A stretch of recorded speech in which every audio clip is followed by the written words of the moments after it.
Case 1. The Mammone Family Murders, Canton, Ohio.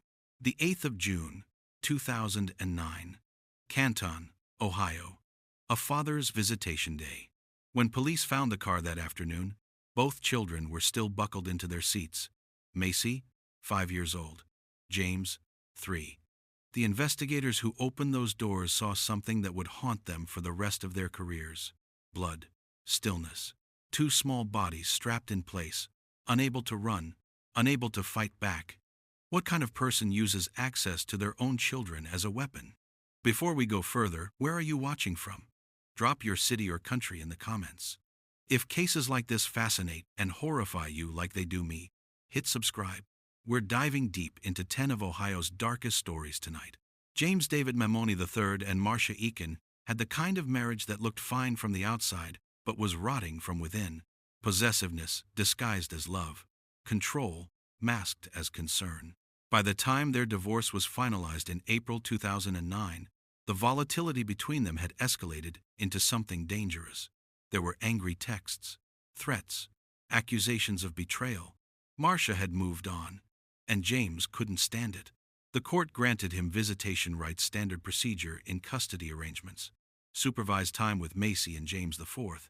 On paper, it seemed reasonable. In reality, it handed him the ultimate weapon. The 8th of June, 2009. It's a Monday. Mimon arrives to pick up his children for his court-ordered visitation. Macy is 5. James IV is 3. They climb into the car, probably excited to see their dad. Maybe they ask where they're going. Maybe he tells them it'll be a surprise. He doesn't take them to a park. He doesn't buy them ice cream. He doesn't play with them. Instead, he drives to a location away from witnesses, away from help. And then while they're strapped into their car seats, unable to move, unable to escape, he pulls out a knife. He stabs Macy. He stabs James. Both of them. His own children. They die there, buckled in, exactly where he placed them. The car seats that were supposed to keep them safe became their coffins. But he's not done.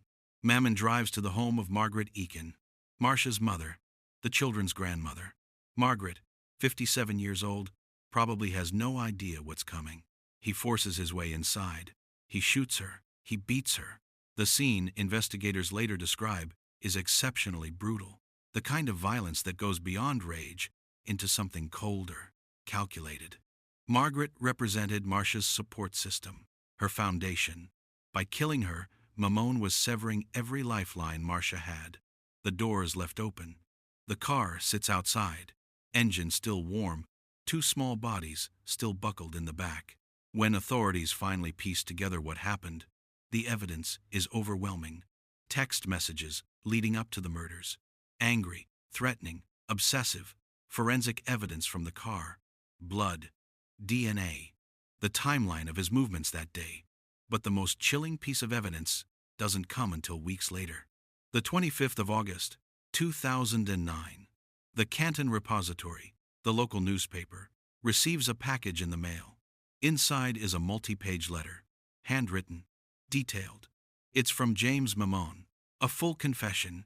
He admits to killing Macy, James, and Margaret. But he doesn't express remorse. He doesn't beg for forgiveness. Instead, he frames the murders as revenge, as justice. He presents himself as the victim betrayed by his wife, failed by the court system, driven to this by forces beyond his control. The letter is cold, analytical, devoid of humanity. Prosecutors would later use it to dismantle any defense argument that this was a sudden snap, a moment of uncontrolled emotion. This was premeditated. This was revenge. This was a man who decided that if he couldn't have his family, Marcia wouldn't either. The trial is held in Stark County Common Pleas Court, Judge V. Lee Sinclair presiding. Mammone is charged with 3 counts of aggravated murder, 1 for each victim, plus aggravated burglary and related offenses. The prosecution's case is airtight. They present the timeline, the forensics, the threatening messages, the confession letter, and they frame it exactly as it was, the ultimate punishment. Mammone didn't kill his children in a moment of rage. He killed them to destroy Marcia, to take away the thing she loved most, to make her live with that pain for the rest of her life. The defense tries to suggest emotional breakdown, psychological collapse, but the jury isn't buying it. The evidence is too clear, the planning too obvious. On the 12th of January 2010, the jury recommends death.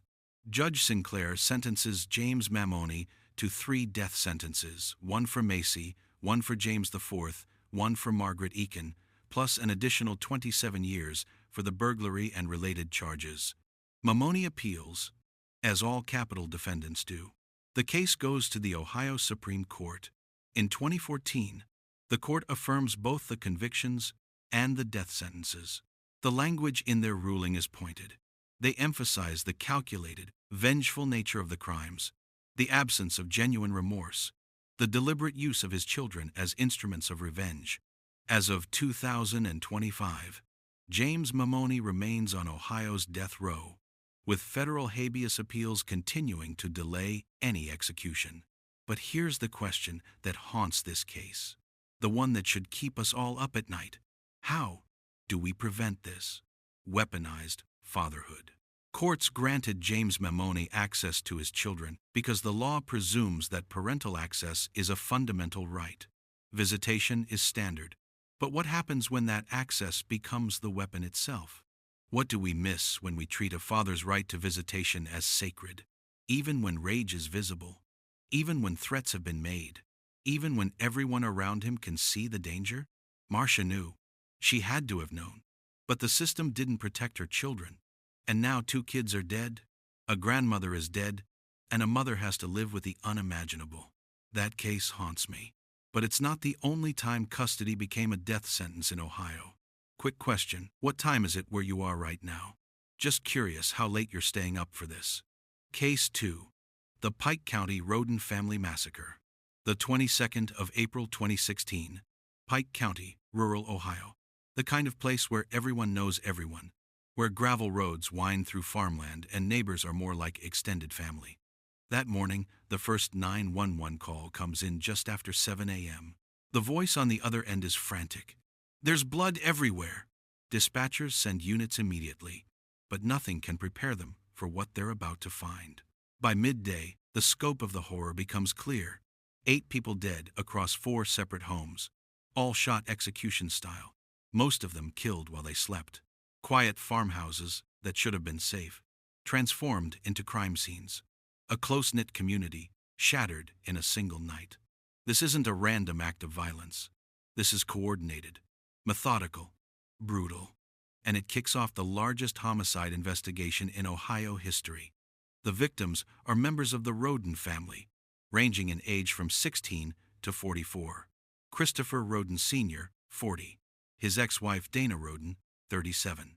Their 3 children, Clarence, Frankie Rhoden, 20, Hannah Rhoden, 19, and Christopher Rhoden, Jr., 16. Also killed, Frankie's fiancée, Hannah Gilly, 20, Christopher Sr.'s brother, Kenneth Rhoden, 44, and their cousin, Gary Rhoden, 38. 8 people. 4 locations. This wasn't one crime scene, it was 4 coordinated strikes. Whoever did this moved through the night like a military operation, hitting each home with precision, leaving no survivors who could identify them. But one name stands out in this list. Hannah Rhoden, 19 years old. She's the key to understanding why this happened. 251 law enforcement officers descend on Pike County. The FBI, the DEA, Ohio's Bureau of Criminal Investigation. Over 1,100 tips pour in from the public. Investigators are chasing every lead, every theory, every whisper. Early speculation points to a cartel hit. Pike County has a history with drug operations, and some of the Rhodens were rumored to be involved in marijuana cultivation. Maybe this was retaliation. Maybe this was a message. But as the investigation deepens, the truth reveals itself to be far more intimate and far more chilling. Detectives start finding evidence that doesn't fit the cartel theory. Homemade silencers, custom shoes with sole patterns that match prints at the scenes, signs of surveillance, of planning, of people who knew the victim's routines. And here's the detail that changes everything. The Rhodens' dogs didn't attack, they didn't bark, they didn't alert. That means the killers were familiar. The victims knew them, trusted them. This wasn't a hit from outsiders. This was personal. And as investigators dig deeper into Hannah Rhoden's life, they find the motive hiding in plain sight. Hannah had a daughter with a man named Edward Jake Wagner. The relationship had ended, but they shared custody of the child. Or at least, they were supposed to. Jake wanted full custody. Hannah refused to sign over her rights. She wasn't going to give up her daughter. And that refusal set off a chain reaction in the Wagner family. Jake, his brother George Wagner IV, their mother Angela, their father George Billy Wagner III. Together, they came up with a solution, one so extreme, so unthinkable, that it's hard to believe it's real. They decided to annihilate the entire Rhoden family. Not just Hannah, everyone. Because if you erase everyone who could contest custody, who could fight for that little girl, then you control her future. This was custody as motive for genocide. A child used as justification to wipe out an entire bloodline. November 2018. More than 2 years after the murders, all 4 Wagners are arrested and charged with 8 counts of aggravated murder, with death specifications, conspiracy, burglary, unlawful possession of dangerous ordnance, and more. The cases move slowly through the system. Then, on the 21st of April 2021, 5 years to the day before the murders, Jake Wagner pleads guilty. He admits to personally killing 5 of the 8 victims. In exchange for avoiding the death penalty, he receives 8 consecutive life sentences without the possibility of parole and agrees to testify against his family. His mother, Angela Wagner, pleads guilty in September 2021 to conspiracy to commit aggravated murder and related charges. She's sentenced to 30 years in prison. George Wagner IV refuses to plead. He goes to trial. In November 2022, a jury convicts him on all 22 counts. He receives 8 consecutive life sentences without parole, plus an additional 121 years for other charges. As of 2025, Billy Wagner, the patriarch, is still awaiting trial. His case repeatedly delayed by procedural motions and defense strategies. An entire family wiped out for a custody dispute. 8 people executed in their homes because one man wanted control of a child and his family was willing to kill for him. This is what happens when possession becomes pathology. When love for a child twists into something so dark, so possessive, that murder feels like a reasonable solution. The Rhoden family is gone. A little girl grew up without her mother, without her uncles, without her grandfather. And the Wagners? They destroyed themselves in the process. I need to pause for a second. If you're still here, you're clearly not afraid of the dark side of human nature. Do me a favor, hit that like button. It genuinely helps more people find these stories. All right, let's keep going. Case 3. The torture and murder of Takoda Collins, Dayton, Ohio. The 13th of December 2019. Dayton, Ohio. The 911 call comes in midday. A 10-year-old boy is unresponsive.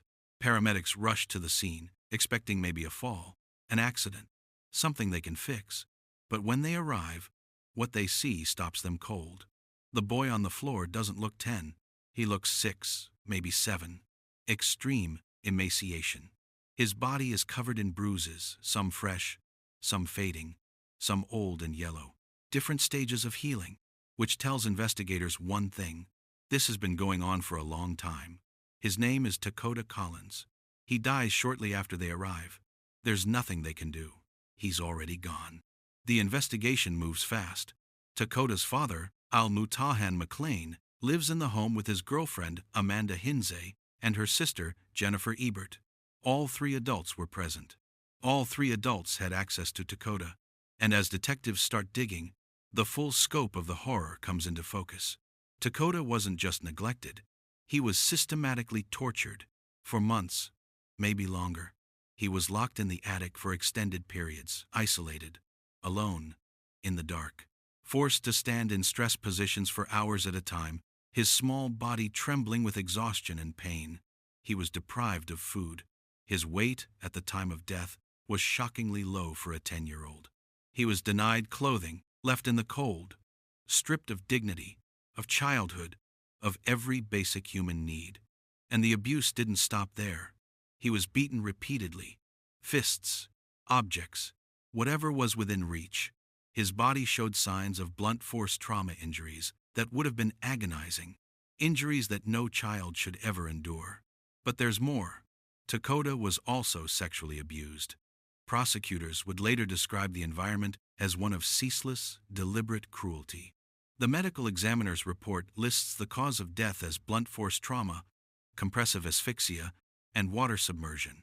That last one, water submersion, refers to forced disciplinary baths. Takoda was held under water as punishment, held down until he couldn't breathe. The attic where he was locked away becomes a symbol in this case, a hidden world of pain, just above the living room where the adults watched TV, ate meals, went about their lives. Takoda was dying in that attic, and they knew it. And here's the part that makes this case even more devastating. People knew, or at least they suspected. Numerous calls had been made to authorities. Welfare checks were conducted. A neighbor heard screams, piercing, desperate screams that didn't sound like a normal childhood tantrum. A relative saw bruises, asked questions, got vague, dismissive answers. A teacher noticed something was off. Takoda's behavior, his appearance, the way he flinched, all the signs were there, but nothing escalated. No one connected the dots. Or maybe they did, and no one wanted to. Maybe it was easier to believe the excuses. Maybe the system was too overloaded, too underfunded, too broken to see what was happening right in front of them. Takoda slipped through every crack, every safety net, every layer of protection that was supposed to catch him, and he died because of it. Eventually, all three adults plead guilty. There's no trial, no drawn-out legal battle. They admit what they did. Judge Dennis Langer presides over the sentencing in Montgomery County. Al-Mutahan McLean, Takoda's father, the man who was supposed to protect him, receives a sentence of life in prison with parole eligibility after 51 years. He'll be an old man before he even has a chance at freedom. Amanda Hinze, the girlfriend, gets 30 years to life. Jennifer Ebert, her sister, gets 22 years to life. At sentencing, Judge Langer looks directly at McLean and says, "You had every opportunity to love this child. You chose to destroy him, and that's the truth, isn't it?" McLean had every opportunity, every single day. He could have fed Takoda. He could have taken him to a doctor. He could have stopped the abuse. He could have called for help, but he didn't. He chose cruelty. He chose torture. He chose to let his son suffer until there was nothing left. And now, Takoda is gone, and no sentence, no amount of prison time will ever bring him back. Justice feels hollow when the victim is already in the ground. But Takoda's death did force change. Montgomery County overhauled its child welfare protocols in the aftermath. Caseworkers received additional training. Referrals for prosecution increased. Takoda's name is now used in statewide training programs for social workers, teachers, and law enforcement. His case becomes a symbol, a reminder of what happens when the system fails, when warning signs are ignored, when a child is tortured in plain sight and no one intervenes. But none of that brings him back. He was 10 years old. He should have been riding bikes and playing video games. Instead, he spent his final months locked in an attic, starving, beaten, and alone. That one's hard to move past, but we need to keep going because these stories matter. Real quick, what's the weather like where you are? I don't know why, but I'm curious. Case 4. The murder and concealment of baby Dylan Groves. The 10th of January, 2019. Scioto County, Ohio. A baby is born premature, struggling to breathe, fighting for life before he even takes his first full breath. His name is Dylan Groves. The medical staff runs tests, standard procedure for a preemie. The results come back, and they're devastating. Dylan's tiny body is flooded with drugs: methamphetamine, amphetamine, fentanyl, morphine. He was born addicted, poisoned in the womb by a mother who couldn't or wouldn't stop using. Scioto County Children's Services steps in immediately. Dylan is placed in foster care. He's safe for now. But on January 28, Just 18 days after his birth, the system makes a decision that will seal his fate. Dylan is returned to his father, Daniel Groves, under strict conditions. Jessica, the mother, is not allowed to live in the home. Daniel must comply with all services, attend all appointments, follow the treatment plan. On paper, it sounds reasonable. In reality, it's a death sentence. This baby had one chance, and the system just gave it away. The 28th of March, 2019. A caseworker makes a home visit and reports seeing Dylan alive. That's the last confirmed sighting. After that, weeks pass. Appointments are missed. Calls go unreturned. Caseworkers try to schedule follow-ups, but Daniel and Jessica keep making excuses. They're evasive. They move addresses. They dodge questions. Red flags are piling up, but nothing moves fast enough. On April 30, Scioto County Children's Services officially files Dylan as missing. A 2-month-old baby, gone. Where is he? Daniel says he's with family. Then he says he's with a friend. The stories keep changing. Jessica is silent. Or she's lying. Or she's high, it's hard to tell. Investigators start digging. They pull phone records. They track movements. They interview neighbors. The timeline becomes a countdown to horror, and everyone watching knows how this ends. The 12th of June, 2019. Daniel and Jessica Groves are arrested. Investigators obtain a warrant to search their property. They're looking for anything, evidence, clues, something that will tell them where Dylan is. And then, they find him. At the bottom of a 30-foot well, his tiny body is wrapped in fabric, weighted down, concealed like garbage. He'd been there for weeks, maybe months. The autopsy is limited, decomposition has already set in, but even with the damage, the medical examiner finds enough to paint a picture of what Dylan's short life was like. Skull fractures, arm fractures, leg fractures, rib fractures, all in various stages of healing, which means they happened at different times. This wasn't one incident. This was sustained, repeated violence against an infant. The toxicology report shows methamphetamine and amphetamine still in his system when he died. He was being poisoned, beaten, and neglected all at once. The cause of death is listed as homicidal violence of undetermined etiology. Translation: they know he was murdered, but the body is too decomposed to pinpoint exactly how. The well becomes a metaphor in this case, a place to bury secrets, a place to hide what you've become. Dylan's parents literally threw him away, and they almost got away with it. The trial begins in January 2020. Judge Howard H. Harcha III presides. Both Daniel and Jessica are charged with aggravated murder, kidnapping, child endangerment, tampering with evidence, interference with custody, gross abuse of a corpse, and multiple counts of felonious assault. The evidence is overwhelming. The prosecution presents the timeline, the autopsy, the lies, the well, and then Jessica takes the stand. In open court, she admits that she caused Dylan's death. Her story changes depending on who's asking and when, but the core admission is there. She killed him. The jury finds her guilty on all counts, including aggravated murder. She's sentenced to life in prison without the possibility of parole, plus an additional 32 years for the other charges. Daniel's case is slightly different. The prosecution portrays him as the enabler, the one who stood by and let it happen, the one who helped conceal the body and lied to investigators. He's convicted on most counts, but not aggravated murder. His sentence: 47 years to life.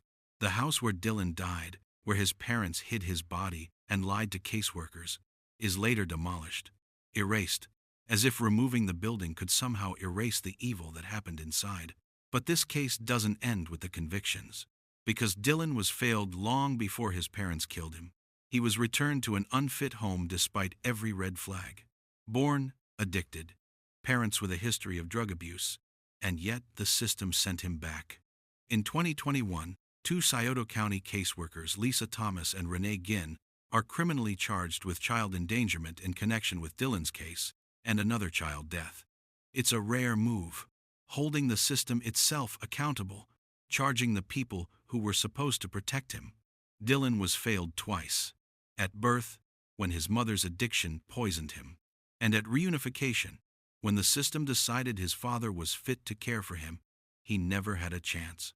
Born addicted, died abandoned. Look, I know this is heavy, but if we don't talk about these cases, if we don't shine a light on what happened, nothing changes. If this matters to you, share this video. Let's make sure their names aren't forgotten. Case 5. The murder and backyard burial of Jordan Rodriguez, Cleveland, Ohio. The 19th of December, 2017. Cleveland police receive a tip, and it's not the usual anonymous call from a neighbor or a concerned citizen. This one comes from overseas. Christopher Rodriguez's brother, stationed with the military abroad, makes contact with authorities and tells them something chilling. Check the backyard. Officers head to a home on Cleveland's east side, unsure what they're going to find, but knowing it's not good, they start digging. It doesn't take long. A shallow grave, roughly 4 feet by 4 feet. Inside, wrapped in blankets and plastic bags, is the body of a child, Jordan Rodriguez, 5 years old. He's been there for months, buried in the yard like something disposable, something his family wanted to forget. Jordan was developmentally disabled and nonverbal. He couldn't speak, couldn't call for help, couldn't tell anyone what was happening to him. His mother, Larissa Rodriguez, and her boyfriend, Christopher Rodriguez, no relation by blood, they just share a last name, lived in the house with Jordan. But if you were a neighbor, if you were walking by on the street, you wouldn't have known Jordan existed. He'd been disappeared from public view long before he was buried in that backyard. No school, no outings, no trips to the park or the grocery store. He was isolated, kept inside, erased while he was still breathing. Imagine that for a second. A child who was alive but already invisible. A child the world forgot before he even died. That's who Jordan was. And the people who were supposed to love him, supposed to protect him, turned him into a ghost. The autopsy tells the rest of the story, and it's one of the most heartbreaking findings investigators have ever seen. Jordan weighed approximately 15 pounds when he died. 15 pounds. At 5 years old, for context, the average weight for a 5-year-old is around 40 pounds. Jordan was a third of that. He wasn't just thin, he was skeletal, emaciated, starved to the point where his body was shutting down. The medical examiner found multiple untreated broken ribs, a fractured wrist that had healed incorrectly because no one ever took him to a doctor. This wasn't a child who died in a sudden moment of rage. This was a slow-motion disappearance. He was starved over the course of months, neglected to the point of death, and no one intervened. No one checked. The house was quiet. Empty rooms, locked doors, silence. Jordan suffered alone, and when he finally died, his family wrapped him up and put him in the ground like he'd never existed at all. Both Larissa and Christopher plead guilty. There's no trial, no jury, no dramatic courtroom confrontation. They admit what they did: involuntary manslaughter, felonious assault, endangering children, gross abuse of a corpse. Larissa Rodriguez is sentenced to 25 years in prison. Christopher Rodriguez gets 28 years. That's it. No death penalty, no life sentence, just decades in prison. And even that feels empty because it won't bring Jordan back. It won't undo the starvation, the broken bones, the isolation. It won't erase the image of a 5-year-old boy who weighed 15 pounds, buried in a backyard grave. Justice is supposed to feel like something, but in cases like this, it feels like nothing at all. But the betrayal doesn't stop with Larissa and Christopher. Jordan's case was being overseen by Catholic Charities. A caseworker named Nancy Caraballo was assigned to supervise the family, to make sure Jordan was safe, to check in and ensure that the conditions in the home were acceptable. Instead, Caraballo falsified home visit reports. She claimed she'd been to the house, claimed she'd seen Jordan, claimed everything was fine. It wasn't. She never saw him. She never checked. And it gets worse. Caraballo was participating in food stamp fraud with Larissa, essentially trading oversight for benefits. She was supposed to protect Jordan, and instead she helped cover up his disappearance. Caraballo was eventually sentenced to 3 years in prison for her role. A wrongful death civil lawsuit followed. The jury awarded $12 million in total damages. Catholic Charities was found 8% liable and ordered to pay $960,000.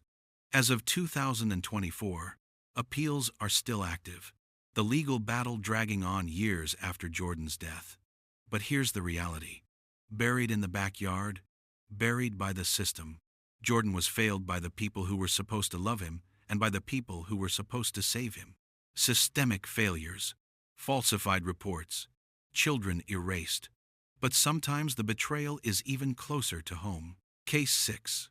The felony murder and abuse of Adam Snyder, Hamilton County, Ohio. The 5th of October 2016. Springfield Township, Hamilton County. The 911 call comes in around midday. An 8-year-old boy is unresponsive. The parents are on the line. Frantic. They say he fell from a chair. Just a simple accident. Kids climb on furniture all the time, right? Paramedics rush to the scene, but when they arrive, it's already too late. Adam Snyder is gone. The initial assessment leans toward tragic accident, a fall that resulted in a fatal head injury. It happens. But as the paramedics examine Adam's small body, something feels wrong. The injuries don't quite match the story, and accidents don't leave these kinds of marks. The coroner's report changes everything. Adam died from a massive subdural hematoma, a severe brain bleed consistent with significant head trauma. But that wasn't all. The medical examiner found chronic malnutrition, extreme emaciation. Adam's body was skeletal, his ribs visible, his limbs painfully thin. He was significantly underweight for an 8-year-old. The kind of malnourishment that doesn't happen overnight. It takes months, maybe years, of systematic deprivation, and then there were the bruises. Extensive bruising in different stages of healing, fresh ones, fading ones, old yellow ones. That's the telltale sign of prolonged abuse. Different colors mean different times. It means this wasn't one bad day. This was ongoing. The medical examiner's photos are the kind that investigators can't unsee. This wasn't an accident. This was the end result of years of torture. Adam's parents, John and Catherine Snyder, adopted him. He should have been safe. Instead, he was singled out among their children, targeted, isolated, destroyed. Allegations begin to emerge as investigators dig deeper into the Snyder household. Adam was isolated from his siblings, kept separate, treated differently. He was denied food systematically, not as a one-time punishment, but as a regular practice. He was subjected to harsh punishments that went far beyond discipline. But here's the twist that makes this case even more disturbing. For years, no charges were filed. The coroner ruled it a homicide. The evidence was there, but the case went cold. It sat. Years passed. And then the turning point came. The other children in the home grew up. As adults, they came forward with detailed accounts of what they'd witnessed. The isolation, the starvation, the abuse. They'd been carrying the weight of what happened to Adam, and finally, they found their voices. Imagine the courage it takes to testify against your own parents, to admit what you saw, to say out loud that the people who raised you tortured your brother to death. September 2022. Nearly 6 years after Adam's death, a Hamilton County grand jury indicts John and Catherine Snyder. The charges: murder, not aggravated murder, but murder, felonious assault, multiple counts of child endangerment, specifications for cruel abuse and torture. The indictment makes clear that this wasn't just one fatal episode. This was a systemic pattern of abuse that created the conditions for Adam's death. Trial begins in November 2023. Judge Wendy Cross presides. The prosecution presents medical experts who walk the jury through Adam's malnutrition and injuries. Then the surviving siblings take the stand. They describe years of deprivation Adam locked away. Adam denied meals while the rest of the family ate. Adam punished for reasons they didn't understand. The testimony is devastating. Imagine sitting in that courtroom, watching your brothers and sisters testify against your parents. Imagine being one of those siblings, carrying the guilt of not being able to stop it. The 17th of November, 2023. The jury returns its verdict. Both John and Catherine Snyder are found guilty. murder, felonious assault, child endangerment. They're acquitted of aggravated murder, but the murder conviction with the cruel abuse specification is still devastating. It carries serious time. The 30th of November 2023, sentencing day. Catherine Snyder is sentenced to 31 years to life. John Snyder receives 29 years to life. Judge Wendy Cross looks at them and says, "You deprived Adam not only of life, but of dignity." And that's the truth. Adam wasn't just killed. He was erased, piece by piece, over years. Slow motion homicide. Adam died on the 5th of October 2016, but the killing started long before that. It started the first time they withheld food, the first time they locked him away, the first time they decided he was less than the other children, and by the time he took his last breath, there was almost nothing left of him. Systemic abuse behind closed doors. A family that looked respectable from the outside. But there's another layer to this. What happens when the person supposed to protect a child isn't even biologically connected? Case 7. The aggravated murder of Bryson Brown, Columbus, Ohio. The 26th of May 2021, Columbus, Ohio, Gears Avenue. The 911 call comes in late morning. A 4-year-old boy is hurt, needs an ambulance right away. The caller is Michelle Hilliard, the girlfriend of Bryson Brown's father. Her voice is shaky, distressed. She tells the dispatcher that Bryson fell off the bed while jumping. Just a kid being a kid, right? An accident? Paramedics arrive and rush Bryson to Nationwide Children's Hospital. But as soon as the doctors begin their examination, red flags go up everywhere. The injuries they're seeing don't match the story. Not even close. A fall from a bed doesn't do this kind of damage. These injuries tell a different story. One of violence, repeated and deliberate. The medical team finds multiple blunt force trauma injuries across Bryson's small body. Severe internal damage that would have caused excruciating pain. Bruising that's inconsistent with a simple fall patterns that suggest strikes, impacts, force applied over and over. Subdural hematoma, a brain bleed, liver laceration, rib fractures. These aren't the injuries of a child who jumped off a bed and landed wrong. These are the injuries of a child who was beaten, repeatedly, with significant force. Michelle Hilliard was Bryson's primary caregiver while his father worked. She was the one watching him, responsible for him, supposed to keep him safe. But as the investigation deepens, evidence begins to emerge that paints a horrifying picture. She struck Bryson with a board, not once, not twice, repeatedly. This wasn't discipline that went too far. This wasn't a momentary loss of control. This was escalating rage, building over time, until it finally killed him. Here's where the case takes on an even darker dimension. Michelle Hilliard was not Bryson's biological mother. She was his father's girlfriend, a non-biological caregiver brought into the home. Experts in child abuse have a term for what happens in situations like this: the Cinderella effect. It refers to the statistically increased risk of severe abuse and homicide when the caregiver is a step-parent or romantic partner rather than a biological parent. Children in these situations are often seen as not mine, as obstacles to the relationship, as burdens rather than blessings. And Bryson's case becomes a textbook example. He wasn't Hilliard's son. He was someone else's child, someone else's responsibility, and in her mind, maybe someone else's problem. A child punished for simply existing in someone else's space. Bryson didn't do anything wrong. He was just 4 years old, living his life, and the person his father trusted to care for him saw him as an inconvenience. And when that inconvenience became too much, she killed him. Michelle Hilliard is indicted on multiple charges: aggravated murder, felonious assault, and endangering children. The trial is held in Franklin County in 2025. This case is recent, still fresh in the community's memory. Judge Andy Miller presides. The prosecution methodically presents their case. Medical evidence showing the extent of Bryson's injuries.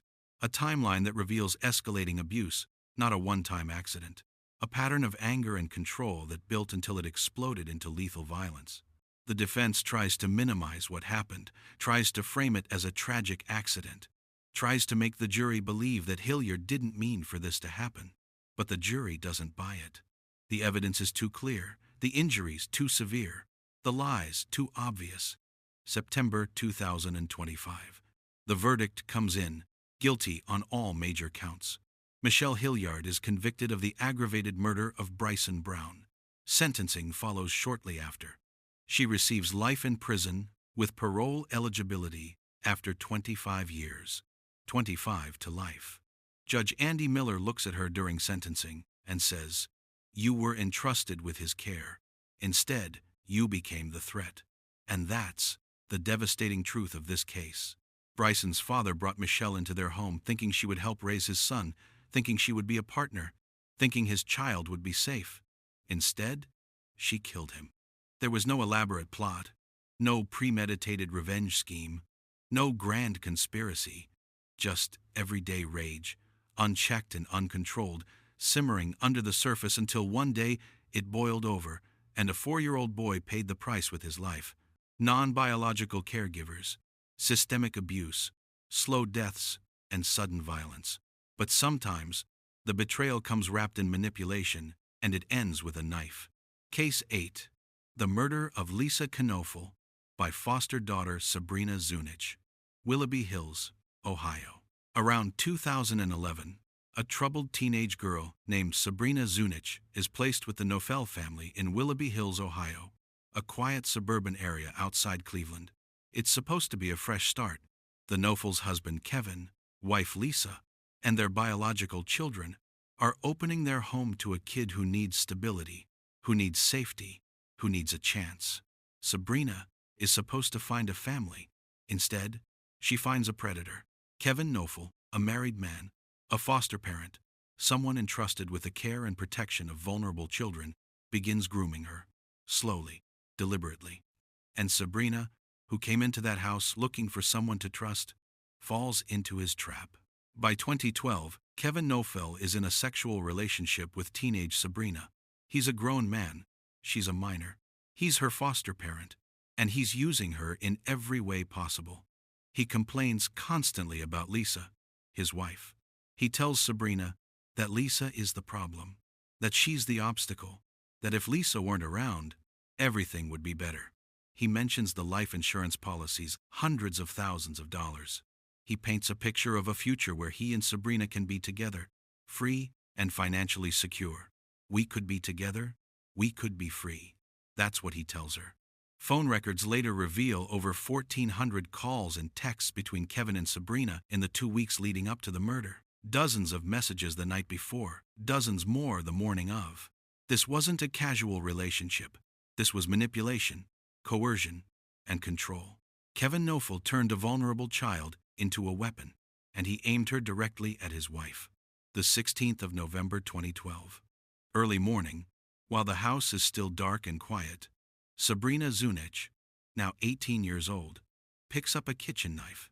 She walks through the hallway, past the rooms where the other children are sleeping, and goes to Lisa Knoefel's bedroom. Lisa is asleep, unaware, defenseless.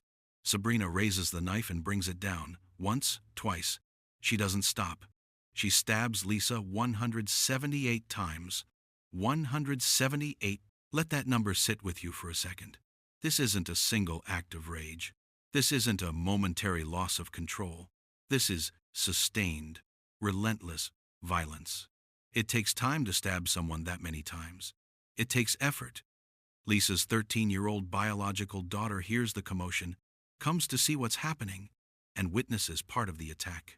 She's the one who calls 911, traumatized and terrified. 178 stab wounds is not rage. It's annihilation. It's overkill, powered by someone else's hate. Sabrina's hand held the knife, but Kevin Knoefel's voice was in her head the entire time. Sabrina Zunich pleads guilty to aggravated murder in 2014. She agrees to testify against Kevin Knoefel in exchange for avoiding the death penalty. She's sentenced to life in prison with the possibility of parole after 30 years. 30 years before she even has a chance at freedom. Kevin Knoefel goes to trial in 2014, Judge Richard L. Collins Jr. presiding. The prosecution lays out the case: conspiracy to commit aggravated murder, complicity to aggravated murder, and 6 counts of sexual battery for his relationship with Sabrina. The phone records, the texts, the grooming, the manipulation. The jury convicts him on all counts. Kevin Knoefel is sentenced to life in prison with parole eligibility after 30 years. The appellate court later upholds his conviction and sentence. But here's the injustice that should make your blood boil. Sabrina, the groomed child, the girl who was manipulated and sexually abused by the man who was supposed to protect her, has the same sentence as Kevin, the man who orchestrated the entire thing. She wielded the knife, yes, but he put it in her hand. He told her what to do. He made her believe that killing Lisa was the only way forward, and yet they both get 30 to life. Foster care is supposed to be sanctuary. It's supposed to be the place where kids who've been failed by their families find safety, stability, and a second chance. Kevin Knoefel weaponized all of that. He weaponized trust. He weaponized his authority as a foster parent. He weaponized a vulnerable girl's desperate need to belong, to be loved, to be valued. And Lisa Knoefel never stood a chance. She went to bed that night thinking her husband loved her, thinking her home was safe, thinking the foster daughter they'd taken in was finding her way. She had no idea that the 2 people she trusted most were plotting her death. He didn't even have to pick up the knife. Manipulation, grooming, control. But there's one more case we need to talk about, and it ends in a parking lot. Case 9. The execution of Robert Caldwell in front of his children, Riverside, Ohio. Robert Caldwell, 35 years old, is divorced from his ex-wife Tawny. It's not an amicable split. There's a bitter custody battle over their 3 children, the kind that drags through the courts and leaves everyone exhausted and angry. But by August 2017, they have a routine. Robert gets visitation. Tawny gets her time. They exchange the kids at neutral locations, try to keep things civil for the children's sake. The 15th of August 2017 is supposed to be one of those routine days. Robert has the kids for an appointment at a counseling office in Riverside, Ohio, just outside Dayton. It's mundane, ordinary, the kind of thing divorced parents do every week. After the appointment, he's supposed to return the children to Tawny. He pulls into the parking lot, his 3 kids in the car with him. The sun is shining. It's a normal afternoon. This should have been mundane. It should have been forgettable. Instead, it becomes the day Robert Caldwell is executed in front of his children. Sterling H. Roberts is waiting in the parking lot, armed and ready. He's not hiding. He's not trying to be subtle. He's there for one purpose. Robert pulls into a parking space, puts the car in park, and opens the door to help one of his children out. That's when Roberts makes his move. He raises his gun and opens fire. Multiple gunshots ring out across the parking lot. Robert doesn't have time to react, doesn't have time to shield his kids, doesn't have time to run. The bullets hit him, and he goes down. He dies right there, in that parking lot, in the middle of an ordinary afternoon. His 3 children are in the car. They see everything. The muzzle flashes, the blood, their father collapsing. They hear the gunfire, the screams, the chaos. Sirens come later, but it's already too late. The visual is seared into their minds forever. Afternoon sun, an ordinary parking lot, their father bleeding out on the pavement while strangers call for help. This wasn't random. This wasn't a robbery gone wrong. This was an execution, planned and carried out with cold precision. And those 3 children watched it happen. The investigation moves quickly, and what it uncovers is chilling. This wasn't Sterling Roberts acting alone in a moment of rage. This was a conspiracy. A federal indictment reveals months of planning, interstate stalking resulting in death, firearms charges, and a web of co-conspirators. Tawny Caldwell, Robert's ex-wife, her mother, Chandra Harmon, her stepfather, James Harmon, 2 of Sterling Roberts' brothers. They all played a role. They tracked Robert's movements, figured out his schedule, knew where he'd be and when. They acquired firearms, coordinated logistics, and set the trap. This wasn't one person snapping under the pressure of a custody dispute. This was a family operation. Multiple people, working together, all with the same goal: kill Robert Caldwell. The conspiracy goes deep, and the federal prosecutors build a case that shows just how calculated and deliberate this murder was. But the horror doesn't end with Robert's death. About a week after the murder, Robert's 14-year-old son, Jacob Caldwell, disappears. He was one of the 3 children in that parking lot. He watched his father die, and now he's gone. A massive search begins. Authorities issue alerts. The community rallies. Months pass with no sign of him.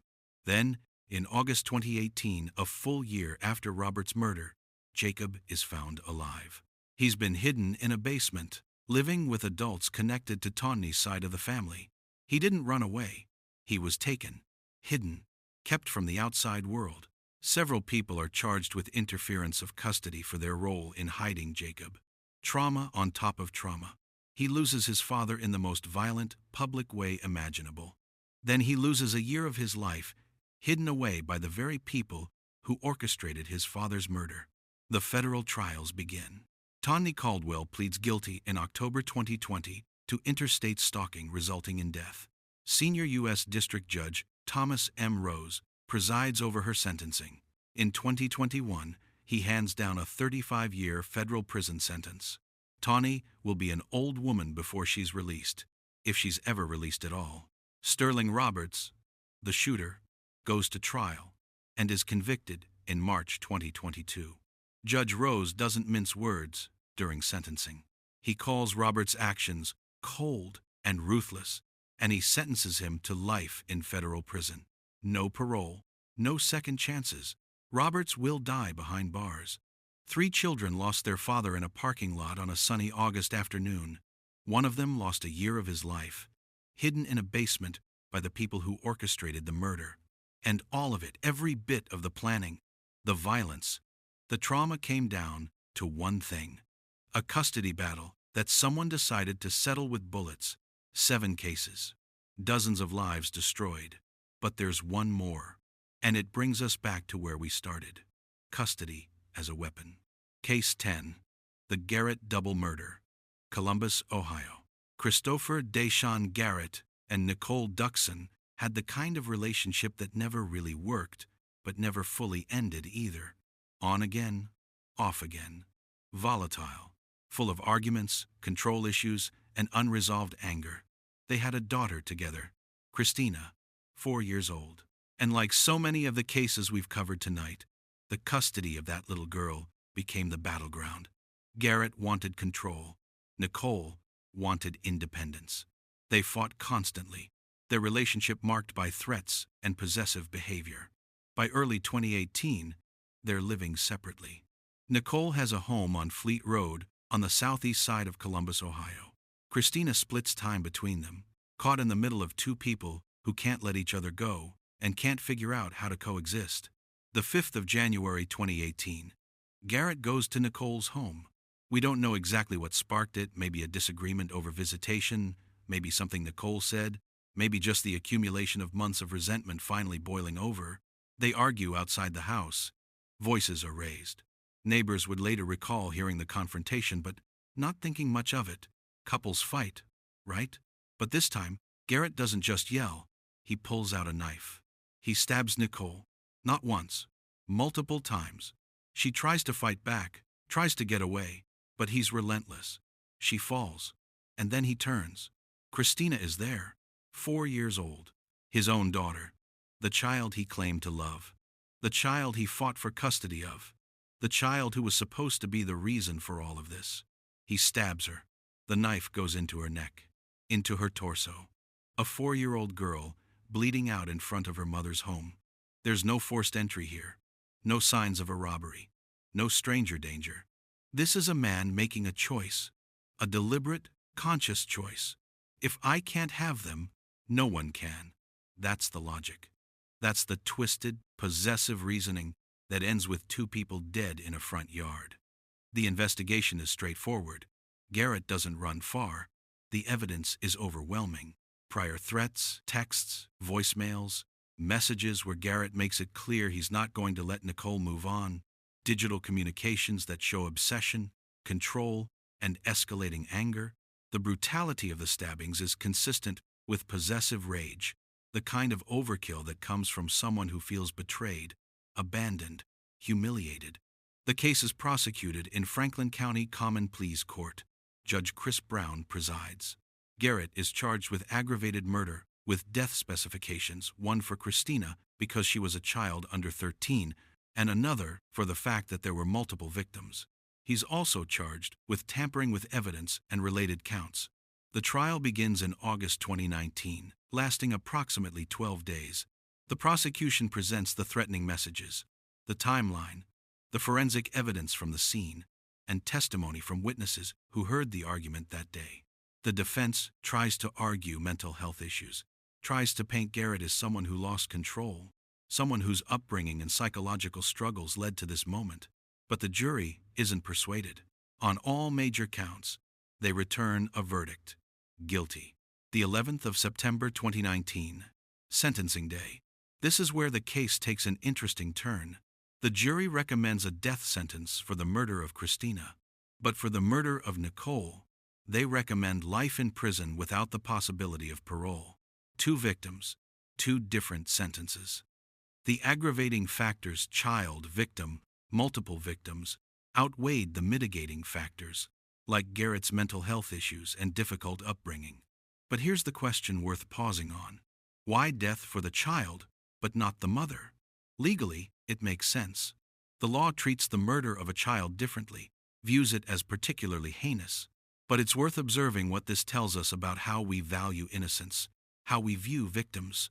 Nicole was a grown woman, a mother, someone trying to navigate a toxic relationship and protect her daughter.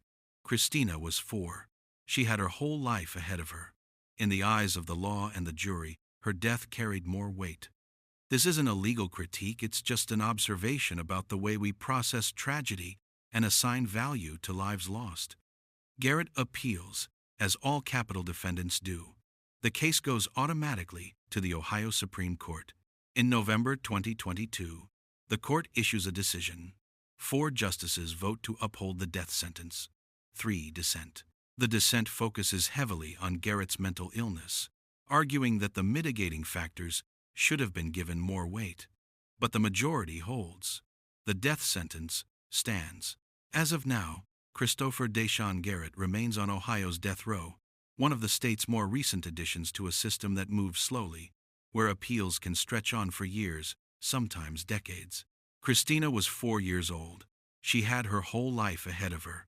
Birthdays, school, friends, first loves, dreams, a future. He took that. He took all of it. And now the state may take his. 10 cases, 10 Ohio tragedies, dozens of victims, most of them children. What do they have in common? Custody, used as a weapon. Love, turned into control. Systems that failed to see what was right in front of them. Courts that granted access without recognizing danger. Caseworkers who falsified reports. Families that chose revenge over reason. And children, so many children who paid the price for the failures of the adults around them. If you made it this far, thank you for bearing witness. These stories are hard, but they matter. They matter because if we don't talk about them, if we don't shine a light on what happened, nothing changes. The systems stay broken. The warning signs stay ignored. And more children die. Hit that subscribe button if you haven't already. Drop a comment, tell me which case shook you the most, or if there's a story you think I should cover next. And if you know someone who'd want to hear these stories, someone who cares about justice, about accountability, about making sure these names aren't forgotten, share this video. I'll see you in the next one. Stay safe out there.